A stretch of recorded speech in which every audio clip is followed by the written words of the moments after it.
দুপুরে একটা মাথা পাগলা লোক মায়ের কাছে এসে ভারী গোলমাল করছিল। সেই কথায় মা বলছেন তিনি অর্থাৎ ঠাকুর কাউকে জানতেও দেননি, কত সাবধানে রেখেছিলেন। এখন আবার তেমনি বাজারে ঢাক পিটিয়ে দিয়েছে। মাস্টারই এরূপ করলে যত কথা কথামৃতে ছাপিয়ে দিয়ে মাথা বিগড়ে দিয়েছে। গিরিশবাবু ঠাকুরের উপর ওই রকম জোর গাল মন্দ করেছে কিনা, তাই ওরাও অমন করতে যাচ্ছে।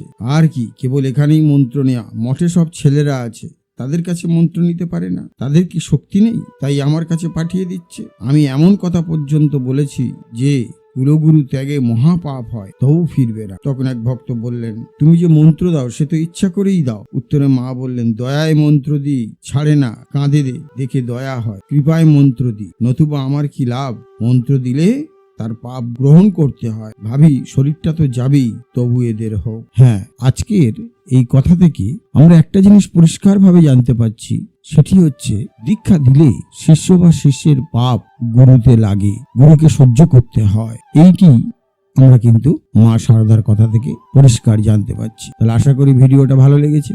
যদি ভালো লেগে থাকে তাহলে প্রতিদিনের মতো লাইক, শেয়ার, কমেন্টস করবেন। আর একটি ছোট্ট অনুরোধ রইল, যারা এখনো আমাদের চ্যানেলটি সাবস্ক্রাইব করেননি তারা অবশ্যই সাবস্ক্রাইব করে আমাদের পাশে থাকবেন। তাহলে আজকের মতো বিদায় নিচ্ছি, আবার আগামীকাল কথা হবে। নমস্কার, ধন্যবাদ।